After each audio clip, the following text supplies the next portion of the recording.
Today, I want to demonstrate a Option 30 Dynamic Graphics board, which is a graphics coprocessor that Tektronix introduced in 1979, along with the introduction of their 19-inch 4054 direct view storage tube graphics computer. This computer is completely self-contained. There was a tape drive slot over on the right that you could plug program tapes in that were like this. In this demo, I'll be using my GPIB Flash Drive with an Arduino controller that is plugged into the back of the computer. So when we see the I/O light flash, we're actually reading files from there. And I was able to recover a demo tape that was in the estate of a Tektronix salesman. And so this demo tape had all these demos, and so let's watch them. We'll start with number 2 is a flight simulator demo. Now, one of the things about the option that's installed in this computer, and different from some of my other videos, is you notice that the cursor is blinking in orange instead of green, and that's because the display itself has not only green phosphor but red phosphor. And this was an option introduced, I believe, in 1981 by Tektronix for the 4054 only, to go with this particular board. And what it does different is refresh graphics then are in a different color. Red and green together create that orange look, and it's because the energy of the beam in refresh mode is lower than required to store the graphics, which all these other lines in green have been written to the display, and the display represents then the memory for the program, as opposed to it being in DRAM. Another thing about the 4054 and 4054A, which this is a 4054A, the resolution of the storage tube is 4096 by 3072 vector resolution.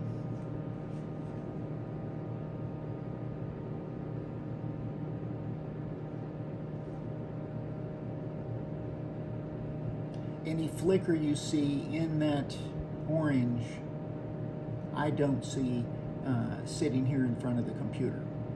So we do notice orange streaks as the basic program is drawing a 3D terrain for this simulation. That is how long the red persists, which is a fraction of a second. The green that stays illuminated is phosphors on the screen itself. It is not being refreshed like in a raster scan monitor.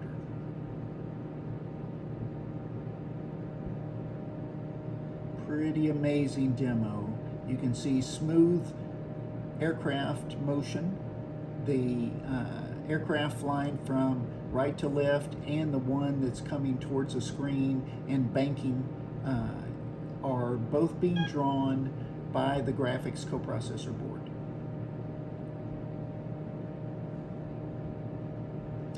Pretty fascinating technology for the late 70s and early 80s. Here, once again, we have a demo. This time it's interactive. So the 4054 included X and Y thumb wheels to the right of the keyboard. This program then uses the thumb wheels to detect where do you want the object that was loaded into the graphics coprocessor and being drawn in refresh mode many times a second, may be flickering because of the way the camera is taking frames different than the graphics coprocessor is writing them. If we hit any key, we actually can store that image or fix it onto the screen. And because there are no pixels, we can actually overlap images or not. and so really powerful for computer-aided design in particular. It allows objects to be positioned on top of a drawing on the screen and easily visible because of the contrast between the orange and the green.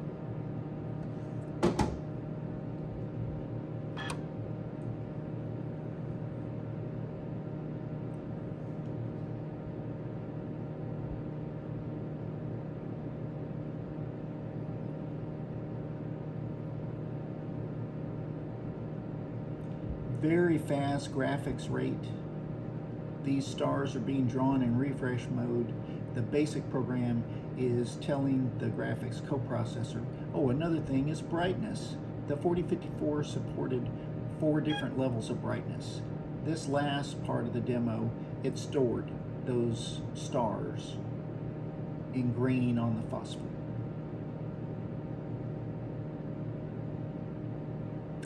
Here we have a mapping example.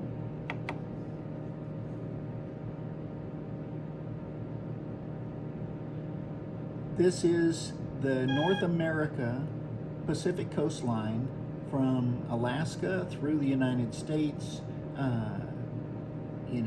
main states, and down through Latin America. And off on the left is some islands, and so it just so happens this is the location of Hawaii on a fixed grid of latitude and longitude. So one of the things the program allows you to do is you can zoom into an area. So we're going to hit the Z key and pinpoint the left corner of an area we want to zoom to and a right corner. So it highlights the area and redraws.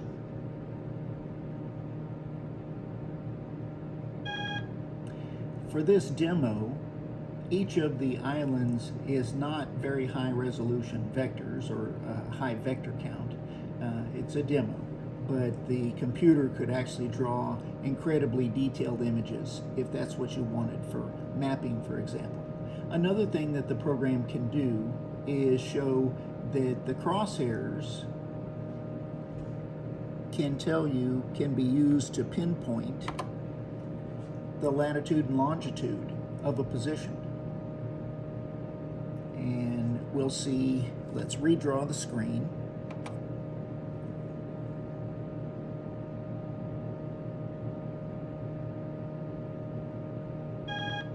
And this time, since this was a demo targeting the US Navy, let's turn on some potential bogeys, unidentified objects. They're being drawn in refresh mode so that they're much easier to spot. If, for instance, the operator is trying to find the position of a target, it could just hit the P key after pinpointing the target. And for instance, if one of the Navy's ships is near the Hawaiian Islands, then we could pinpoint the location of the ship and then be able to know what course do we need to take in order to get to near the potential target to maybe identify it. It could be a fishing boat or it could be an enemy ship.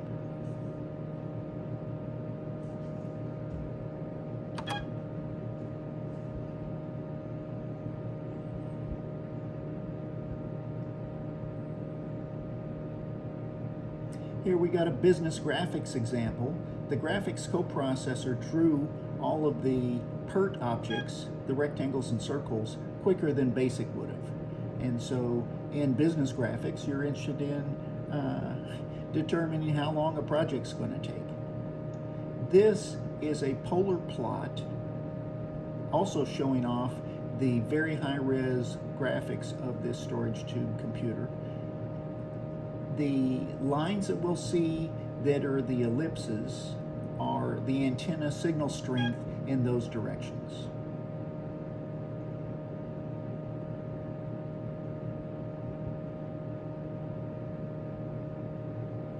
All right, this is a demo, and like I said, it's not flickering for me sitting here, but it may be flickering in the video, so I hope that's not disconcerting.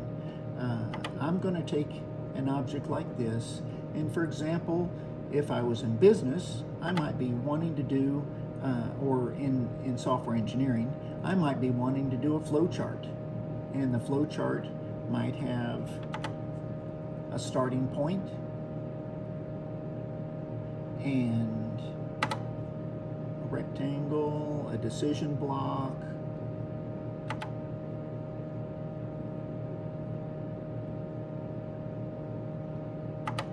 but it's pretty important to have lines in the drawing.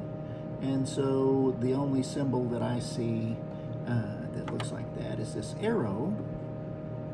And if we put this arrow, we could probably put the arrow going right out of this decision block and have it go, oh, it looks like we can go draw it that way. One of the things that if we wanted to go from the top symbol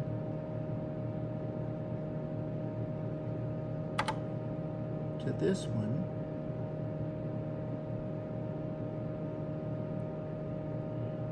yeah, I'm off to the side, so not sure I'm drawing it straight up and down, doesn't matter. If I do a draw to here, I really would rather prefer the arrow to be pointed down, so I can rotate it.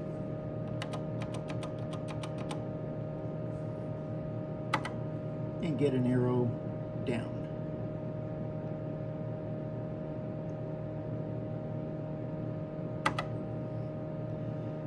All right, so this is similar to computer-aided design, and you would have custom symbols that could be dragged and dropped on the screen to create things like schematics, piping diagrams, roadways for civil engineering, buildings, and rooms and furniture.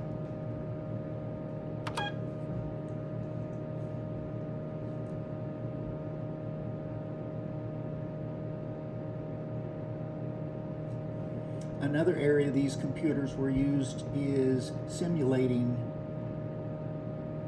In this case, it's an internal combustion engine, and what we're going to show is the internal combustion engine, the spark plug fires when the piston is all the way at the top of a stroke to ignite the fuel with the spark, and then the axle is turned.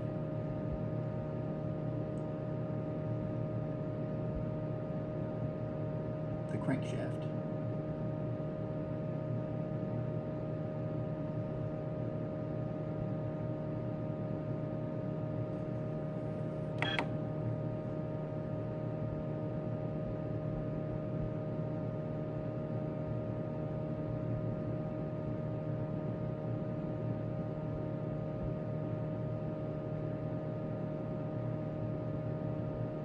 Another example of very fast graphics drawing, the tech logo is being drawn at various positions commanded by the BASIC program.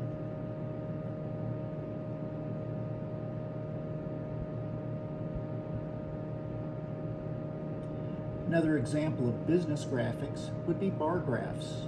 And so this bar graph is being drawn, there's multiple shades, and they're using crosshatches to denote different bars. We'll have a legend up there in the upper left that's going to tell us what each of these graphs are, but this is looking at salaries. And of course, salaries in the late 90s and early 80s, or I mean late 70s and early 80s, was considerably different than today. So it starts with less than $13,000 a year, and it goes to greater than, looks like $40,000 a year for salary.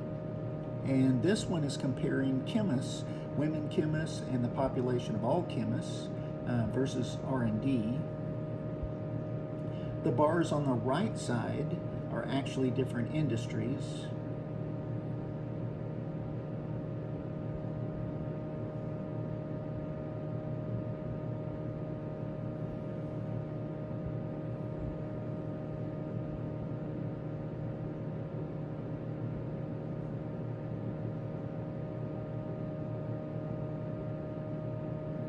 this legend is showing all industry versus all university and all government.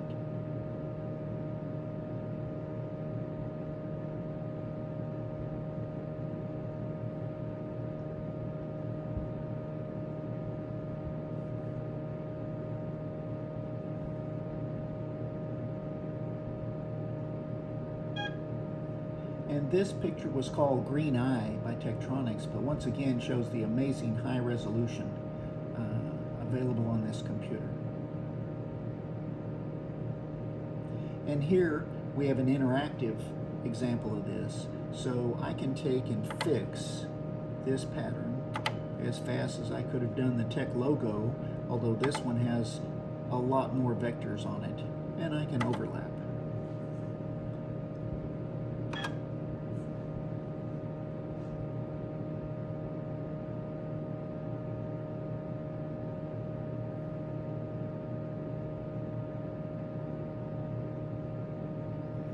Another computer-aided design example. So this is a drawing, a projection of a antenna, parabolic reflector in 2D.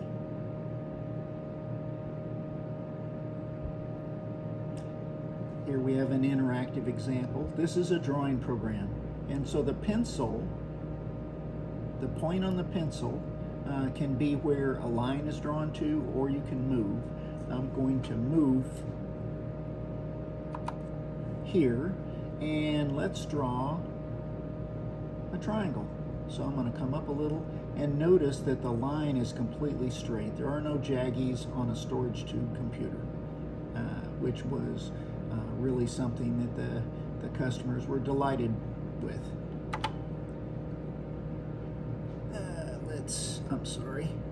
Let's move, and then let's draw.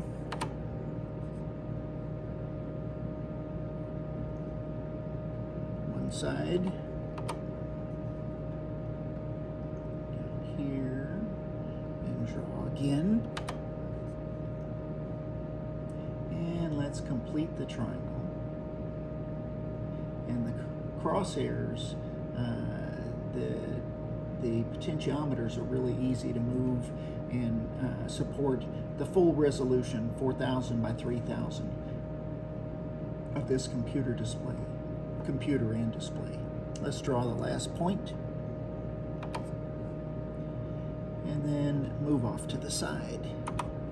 And objects like this would have been designed either by hand or using large digitizing tablets, and then saved and reused in other programs.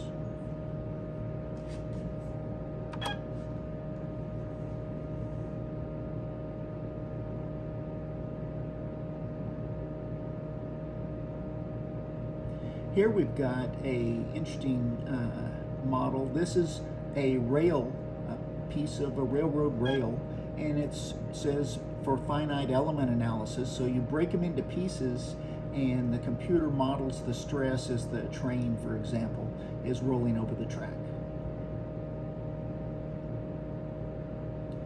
This is a walking simulation.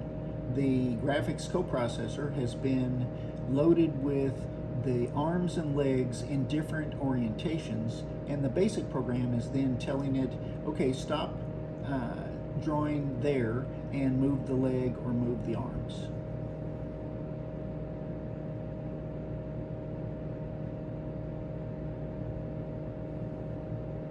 Very impressive for the late 1970s, early 80s.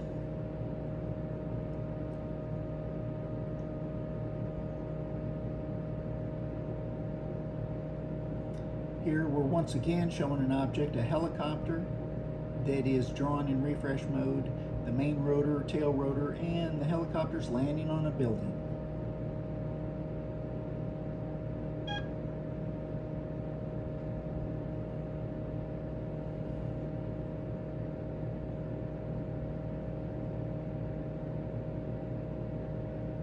So an engineering example, this is modeling, simulating a wheel assembly of an aircraft. The aircraft is in orange and it's just landed, so the shock absorbers are absorbing the aircraft weight and trying to dampen vibration.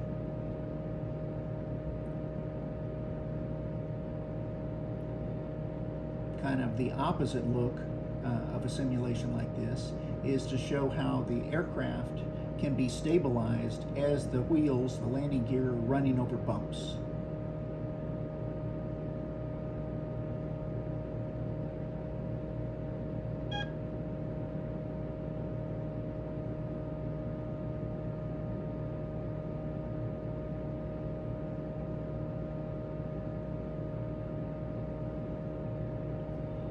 Here we have a simulation of a clock with hands.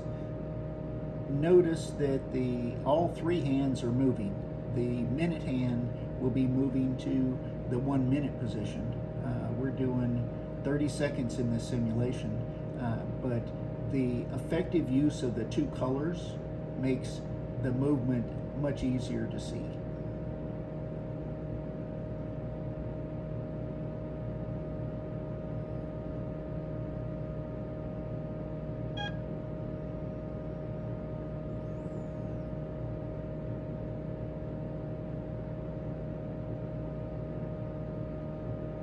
Here we've got a box as an object in the graphics coprocessor.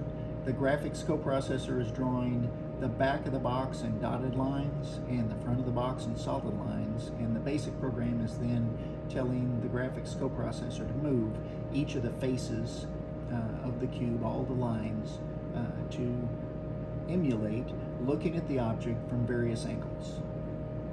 And we see a little slight trail of green from corners, which is helping indicate the directions that those corners are moving.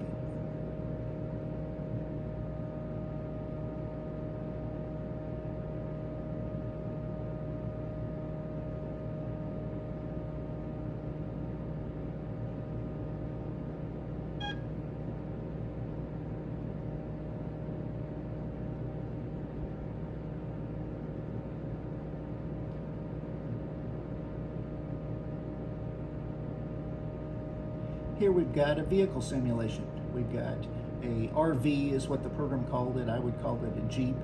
And it's a rough terrain, and what we see in this simulation is the wheels are actually not directly connected to the vehicle platform, and it's showing what you have to do with shocks to really minimize the vibrations on a vehicle that is traveling over rough terrain. And the dynamic graphics, these refresh graphics, are really a super added feature for this computer that was acclaimed in the industry.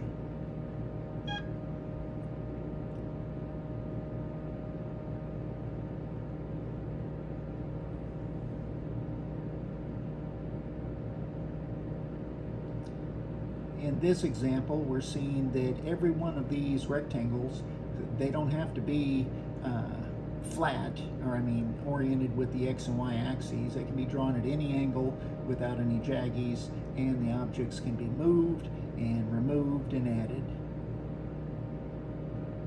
Here we see all of them have been written back to the screen in storage mode. This example is an interactive example asking us to input a profile, and so let's do it. If we go over here and try to input a point,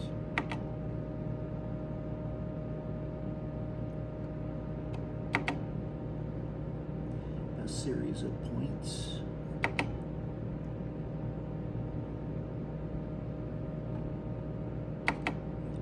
Say last, and it will try to redraw that profile in a projection of 3 dimensions.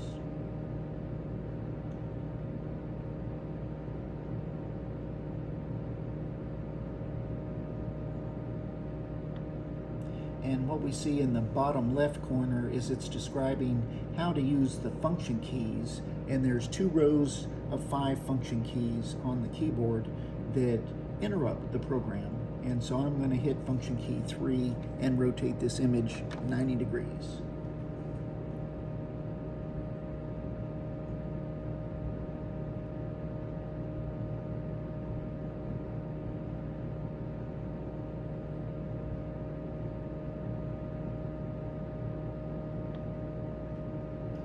And that was the end of the demo tape. I hope you've enjoyed this. I'm thinking that I need to use this Option 30 Dynamic Graphics coprocessor and design an asteroids game. Until next time.